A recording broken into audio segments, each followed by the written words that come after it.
সুপ্রিয় দর্শক, আসসালামু আলাইকুম। আপনাদের সবাইকে স্বাগত জানাচ্ছি এখনকার আলোচনায়।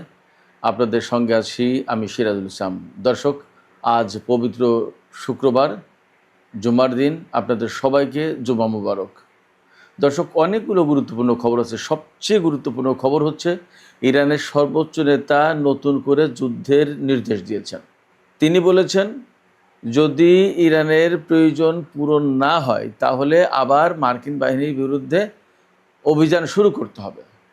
এবং এরই মধ্যে ইরাকের এরবিলের একটি হোটেলে অবস্থানরত মার্কিন সেনাদের উপর ইরান হামলা চালিয়েছে।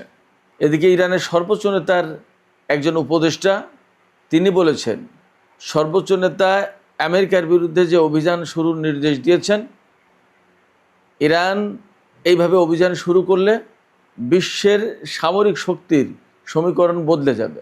আসলে মধ্যপ্রাচ্যে কী হতে যাচ্ছে?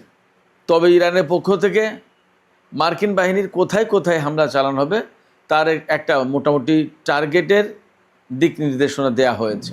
প্রধান টার্গেটের একটা বিষয় হবে মার্কিন যুদ্ধজাহাজ। এদিকে মার্কিন ভাইস প্রেসিডেন্ট জেডি ভ্যান্স বলেছেন, এই মুহূর্তে ইরানের পরমাণু কর্মসূচির চেয়ে বেশি গুরুত্ব দিচ্ছে মার্কিন প্রশাসন তেলের দাম কমানোকে। অর্থাৎ তাদের বক্তব্য এই মুহূর্তে ইরানের পরমাণু কর্মসূচি না, ইরান পরমাণু বোমা বানালো কিনা সেটা পরে ব্যাপার, আগে তেলের দাম কমানো। পরিস্থিতি কোথায়? আমেরিকা মারাত্মক গ্যাড়াকলে পড়ে গেছে। এদিকে আরেকটি ভিন্নধর্মী খবর আছে। তুরস্কের মাধ্যমে ইরান সিরিয়ার কাছে বার্তা পাঠিয়েছে, সিরিয়ার সামরিক বাহিনী যদি লেবাননের প্রতিরোধকামী সংগঠন হিজবুল্লাহর বিরুদ্ধে কোনো হামলা চালায় তাহলে সিরিয়ার প্রেসিডেন্টের প্রাসাদ সহ শত শত লক্ষ্যবস্তুতে ড্রোন এবং ক্ষেপণাস্ত্র হামলা চালাবে ইরান। এই বার্তার পর কি ঘটেছে আরেকটি খবর আমি আপনাদেরকে একটু জানিয়ে বিস্তারিত আলোচনায় চলে যাব। সেটি হচ্ছে সৌদি আরবের তাবুক অঞ্চলে কিং ফয়সাল এয়ারবেজ, সৌদি আরবের একটি বিমান ঘাঁটি আছে। সেই বিমান ঘাঁটিতে তুরস্ক F-16 বিমান মোতায়েনের প্রস্তুতি নিচ্ছে। এই ঘাঁটিটি ইসরায়েল সীমান্ত থেকে 200 কিলোমিটার দূরে। এদিকে আরেকটি গুরুত্বপূর্ণ খবর আছে। ইয়েমেনের হুতি সমর্থিত সামরিক বাহিনী সেখানকার কৌশলগত দিক দিয়ে অত্যন্ত গুরুত্বপূর্ণ বন্দর নগরী মোখা, এই মোখা শহরকে টার্গেট করে অভিযান শুরু করেছে। এই অভিযানের মূল লক্ষ্য হচ্ছে সৌদি সমর্থিত ইয়েমেনি বাহিনীকে বহিষ্কার করা। এপাশে হরমুজ প্রণালীতে কিন্তু সেই অচল অবস্থা একই অবস্থায় আছে। সুপ্রিয় দর্শক, এই বিষয়গুলো নিয়ে এখন আমি বিস্তারিত আলোচনা করব। আশা করি ভালো লাগবে আপনাদের। আর যদি ভিডিও ভালো লাগে, আলোচনা ভালো লাগে, তাহলে লাইক কমেন্ট শেয়ার করবেন এবং চ্যানেলটি সাবস্ক্রাইব করে সাথেই থাকবেন। দর্শক, চলুন আমরা বিস্তারিত আলোচনা করি। প্রথমেই যে আলোচনা করব সেটি হচ্ছে ইরানের সর্বোচ্চ নেতা সাইয়েদ মুজতবা খামেনি। তিনি বলেছেন, তিনি নির্দেশ দিয়েছেন যে ইরানের যদি প্রয়োজনটা ঠিক না পূরণ হয়ে থাকে, যে মাত্রায় মার্কিন বাহিনীকে দুর্বল করা দরকার বা তাদের বিরুদ্ধে যে মাত্রায় অভিযান পরিচালনা করা দরকার, সেই ডিমান্ড যদি ফুলফিল না হয় তাহলে নতুন করে মার্কিন বাহিনীর বিরুদ্ধে অভিযান চালাতে হবে। এটা তার পক্ষ থেকে একটা অর্ডার, নির্দেশ। এই নির্দেশনার মানে কিন্তু অ্যাকচুয়ালি আমেরিকার বিরুদ্ধে যুদ্ধ শুরু হয়ে যাওয়া। আমার মনে হচ্ছে ইরান আমেরিকার বিরুদ্ধে পূর্ণাঙ্গ যুদ্ধ শুরু করতে পারে। কারণ হচ্ছে ইরান যে দাবিগুলো করেছে তার ভিতরে একটা দাবি, ইরানের আশপাশ থেকে মার্কিন নৌবাহিনী, নৌ ব্লকেড এবং বিমান বাহিনী প্রত্যাহার করতে হবে। আমেরিকা তা করেনি, বরং এই বিমান বাহিনী এবং এই নৌবাহিনী থেকে ইরানের উপর হামলা চালানো হয়েছে। সর্বোচ্চ নেতা যে নির্দেশনা দিয়েছেন সেই নির্দেশনার লক্ষ্য হচ্ছে, তিনি বলেও দিয়েছেন যে মার্কিন অর্থনৈতিক স্থাপনা এবং প্রধান লক্ষ্য হবে মার্কিন নৌবাহিনীর যুদ্ধজাহাজ। বাস্তব কথা হচ্ছে, এতদিন যে যুদ্ধ হয়েছে ইরানের সাথে আমেরিকার বা আমেরিকার সাথে ইরানের, ইরান কিন্তু সেই যুদ্ধে মার্কিন জাহাজকে লক্ষ্য করে হামলা কিন্তু তেমন চালায়নি। তাদের মূল লক্ষ্য ছিল ইরাক থেকে শুরু করে ওমান পর্যন্ত এবং ওই পাশে জর্দান পর্যন্ত যত দেশ আছে তার ঘাঁটিগুলো ধ্বংস করা। এখন নতুন করে টার্গেট ঠিক করা হলো মার্কিন যুদ্ধজাহাজ এবং মধ্যপ্রাচ্য অঞ্চলে আমেরিকার যে সমস্ত অর্থনৈতিক প্রতিষ্ঠান আছে, সংস্থা আছে, স্থাপনা আছে, এগুলোতে হামলা চালাতে হবে। এবং আমরা এই সর্বোচ্চ নেতার পক্ষ থেকে এই নির্দেশনা প্রকাশের পরপরই দেখতে পাচ্ছি ইরাকের উত্তর অঞ্চলে যে কুর্দিস্তান, সেই কুর্দিস্তানের একটি অঞ্চলের নাম হচ্ছে ইরবিল। এই ইরবিলের একটি হোটেলে মার্কিন সেনারা অবস্থান করছিল। এই তথ্য পাওয়ার পরে সেখানে হামলা চালিয়েছে ইরান। ক্ষয়ক্ষতি কী হয়েছে এখনও পুরোপুরি জানা যায়নি, কিন্তু সেখানে ইরান হামলা চালিয়েছে। এদিকে ইরানের সর্বোচ্চ নেতা যে নির্দেশনা দিয়েছেন নতুন করে মার্কিন বাহিনীর বিরুদ্ধে আক্রমণাত্মক অভিযানের, আমরা গত 2-3 দিন ধরে কিন্তু বলে আসছিলাম। এই নির্দেশনা সম্পর্কে তারই উপদেষ্টা, ব্যবস্থাপনা এবং অর্থনৈতিক বিষয়ক উপদেষ্টা মোহাম্মদ মোকবের একটা এক্স পোস্টে লিখেছেন যে সর্বোচ্চ নেতা যে নির্দেশনা দিয়েছেন এই অনুযায়ী যদি ইরান অভিযান শুরু করে, তাহলে এই যে ইরানের যে আক্রমণাত্মক অবস্থান, এই অবস্থানের কারণে বিশ্বের সামরিক শক্তির সমীকরণ বদলে যাবে। তিনি একদম জোরালো ভাষায় বলেছেন, ইরান পারস্য উপসাগরীয় নিরাপত্তা নিশ্চিত করবে, হরমুজ প্রণালী দিয়ে জাহাজ চলাচল নিশ্চিত করবে, নির্বিঘ্ন করবে এবং এই অঞ্চলের দেশগুলো তাতে শান্তি ও স্বস্তিতে থাকবে। তিনি বলেছেন হরমুজ প্রণালীর যে ব্যবস্থাপনা ইরান করতে যাচ্ছে, এই ব্যবস্থাপনার কারণে আঞ্চলিক দেশগুলোর উন্নতি, অগ্রগতি এবং স্বস্তি নিশ্চিত হবে। এদিকে ইরানের অবস্থা যখন অর্থাৎ যথেষ্ট আক্রমণাত্মক অবস্থানে যাচ্ছে এবং এর মধ্যে আমরা দেখলাম যে ইরাকের এরবিলে মার্কিন অবস্থানে হামলা চালিয়েছে ইরান। এই সময় মার্কিন ভাইস প্রেসিডেন্ট জেডি ভ্যান্স বলছেন যে তাদের কাছে এই মুহূর্তেই ইরানের পরমাণু কর্মসূচির চেয়ে বেশি গুরুত্ব পাচ্ছে তেল এবং গ্যাসের দাম কমানো।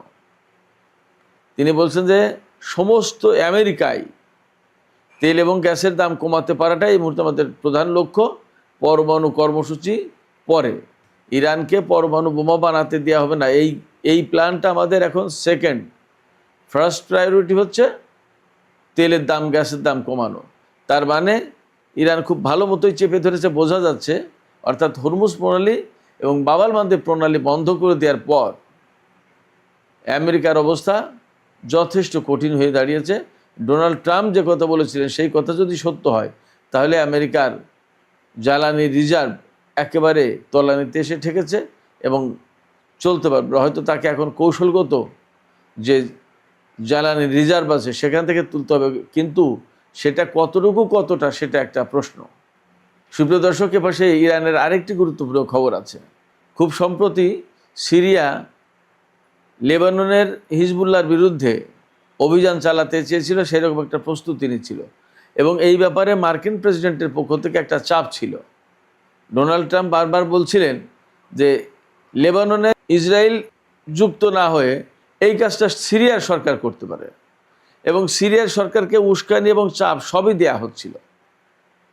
সিরিয়ার সরকার সেইভাবে প্রস্তুতিও নিচ্ছিল, কিন্তু ইরানের পক্ষ থেকে তুরস্কের মাধ্যমে সিরিয়ার আহমেদ আল সারা বা জোলানি সরকারকে মেসেজ দেওয়া হয়েছে যে যদি সিরিয়ার বাহিনী লেবাননে হিজবুল্লাহর বিরুদ্ধে কোনো অভিযান চালায়, তাহলে সিরিয়ার প্রেসিডেন্টের প্রাসাদ সহ শত শত লক্ষ্যবস্তুকে একেবারে ধ্বংস করে দেওয়া হবে ব্যালিস্টিক ক্ষেপণাস্ত্র এবং ড্রোন মেরে।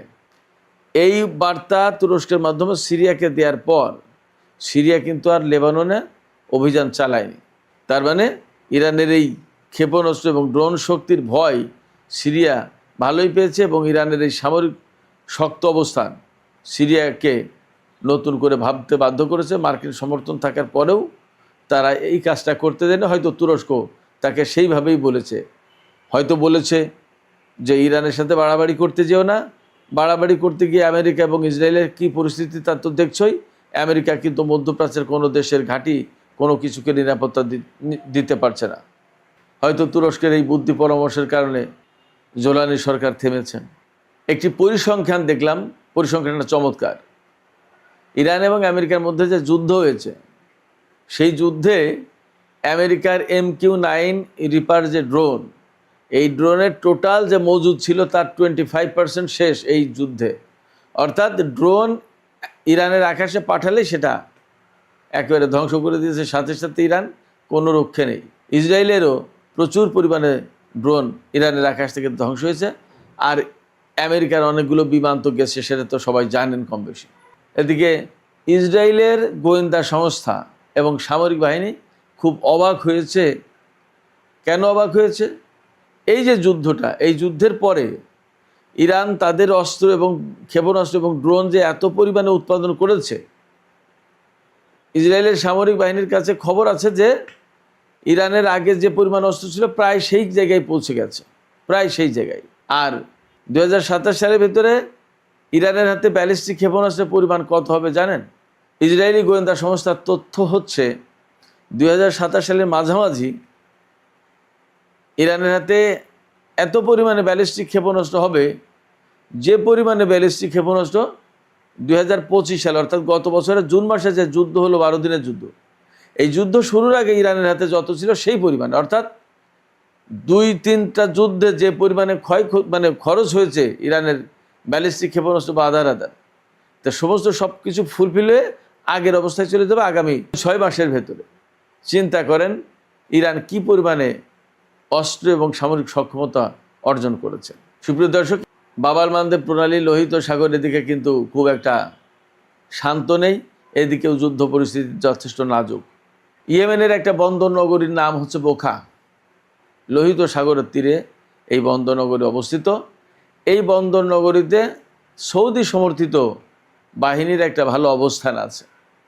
এই বাহিনীকে এই শহর থেকে বের করে বহিষ্কার করার জন্য ইয়েমেনের হুতি সমর্থিত সামরিক বাহিনী অভিযান শুরু করেছে, এমন খবর দেখা যাচ্ছে। এই অভিযানের লক্ষ্য হচ্ছে যে সৌদি আরব সমর্থন দেয় যেটা ইয়েমেনের কথিত আন্তর্জাতিক স্বীকৃত সরকারের সামরিক বাহিনী, সেই সামরিক বাহিনীকে বহিষ্কার করবে এখান থেকে। তার মানে বড় রকমের অভিযান শুরু হয়েছে এবং এরই মধ্যে খবর পাওয়া গেছে যে এই শহর মুক্ত করার পথে বেশ কয়েকটা গুরুত্বপূর্ণ পয়েন্ট এবং গুরুত্বপূর্ণ জায়গা অবমুক্ত করেছে হুতি বাহিনী।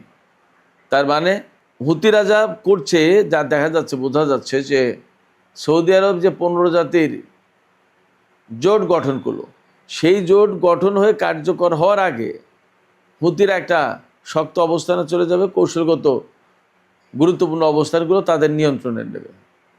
এরপরে যদি সৌদি আরব 15 জাতির যে জোট, সেই জোটের আওতায় যদি যুদ্ধ শুরু করে, তাহলে বোঝাপড়াটা ভিন্ন কায়দায় হবে। দেখা যাক কী দিয়ে কী হয়, কি পরিস্থিতি হয়, আমরা অপেক্ষা করি। সুপ্রিয় দর্শক, এখনকার আলোচনা এখানে শেষ করতে চাইছি। আলোচনা শেষের আগে আপনাদের মতামত জানতে চাই যে এই যে ইরানের সর্বোচ্চ নেতা নির্দেশনা দিলেন ইরানি বাহিনীকে যে ইরানের প্রয়োজন যদি পূরণ না হয়ে থাকে তাহলে মার্কিন বাহিনীর বিরুদ্ধে অভিযান শুরু করতে হবে। এবং এরই মধ্যে আমরা দেখতে পেলাম ইরাকের কুর্দিস্তান অঞ্চলে ইরান মার্কিন সামরিক অবস্থান লক্ষ্য করে হামলা চালিয়েছে। তাতে কি আপনাদের মনে হচ্ছে খুব শিগগিরই ইরান আমেরিকার বিরুদ্ধে বড় ধরনের কোনো অভিযান শুরু করতে যাচ্ছে? ইরানের পক্ষ থেকে কিন্তু গুরুত্বপূর্ণ লক্ষ্যবস্তু হিসেবে মার্কিন যুদ্ধ জাহাজকে ঠিক করা হয়েছে, অর্থাৎ মার্কিন যুদ্ধ জাহাজ লক্ষ্য করে এবার ইরান হামলা চালানোর পরিকল্পনা নিয়েছে।